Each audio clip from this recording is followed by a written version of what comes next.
Welcome back to the Extra Medium channel. So, I'm about 1 week out from my next round of racing. As I was pulling the bike apart to ensure everything was clean and in order, I noticed that my last track day was rather eventful. Yeah, I scraped my belly pan on the ground while cornering, so I'm gonna have to make a new one because this one is too wide. I'm gonna grab some measurements and I'm gonna make a framework out of aluminum. I think this will work well if I just drape the composites over it. So let's see how it goes. Once again, I'm going to get the TIG welder out and do some aluminum. Kind of far away. Here's a picture of my welds.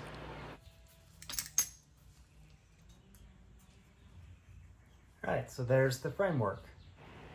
Since the aluminum will be providing all of the structure, I only need to make sure that the composites will hold the fluids and have no leaks. It'll provide the form on the outside. I'm going to use fiberglass first, and then some carbon, and another layer of carbon over top. So when mixing resin, I'm going to show you something that I do that saves a lot of time. So I set it on my shelf here, and I have different levels marked. So the gold is if I'm just doing a little bit, like one layer. So I just line it up with that, mark right straight across from the gold line on top and the gold line on bottom. Don't pay extra for mixing cups with measurements on there.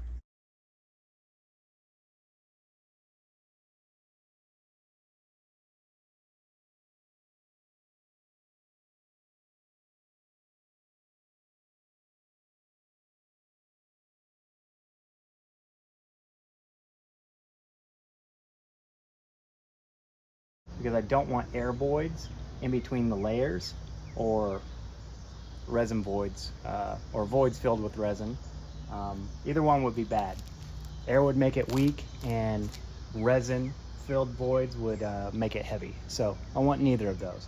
So I'm just going to add a little bit of spray adhesive and put multiple layers of carbon down in order to strengthen it up before I put one final layer over the whole thing.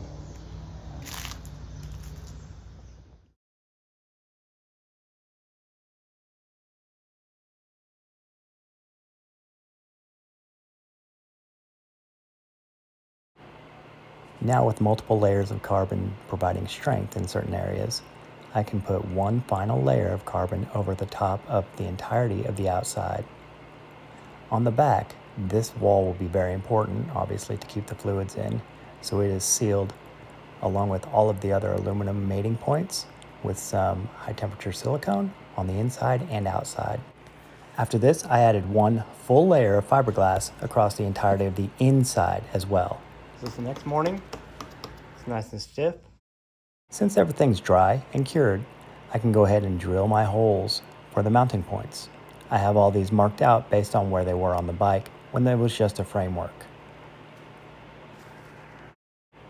Along the right side of the belly pan, the exhaust runs very close to the edge. Because of this, I'm going to add some self-adhesive, heat-reflective, titanium woven. I'm not sure what it's actually made out of, but I'll drop a link in the description below. This will protect the belly pan from melting since it's so close to the exhaust pipe.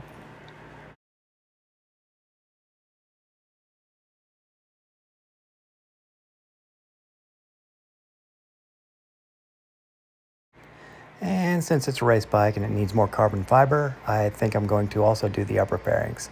Yeah, I've got 5 days left until I leave for the races, but you know. So I've made this bit of cardboard to take up this empty spot in here. My goal is to keep air flowing through the radiator and not around it and being able to escape.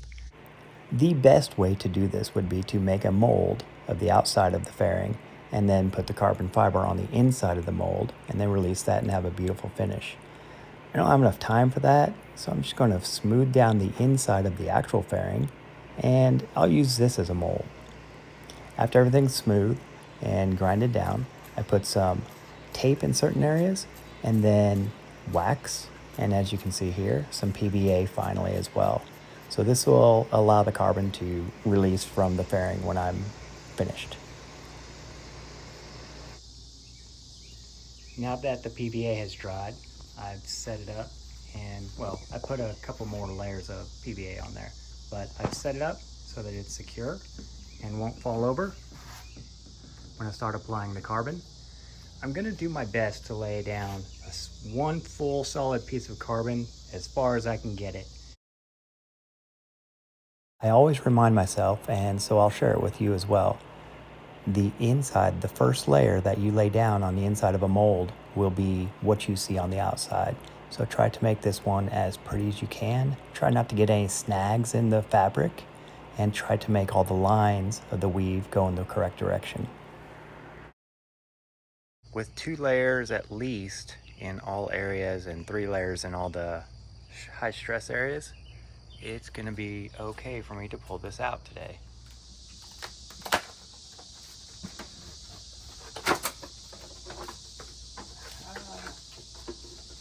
Boom.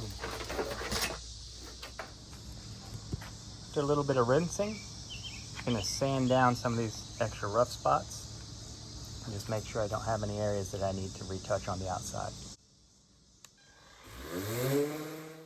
So you'll notice that the inside, this reinforcing carbon, looks like it has a different weave. It's still a 2x2 weave, but it's just a 6K fabric, which means that there's 6,000 instead of 3,000 strands of carbon in every toe or line. This makes it heavier, thicker, and stronger. Now I need to get my numbers on, so I'm just going to use the black underneath the carbon as the black in the number plate, which I thought was a pretty good idea. So I taped it all off, sprayed my yellow on, and here's me peeling it all off to reveal the final product.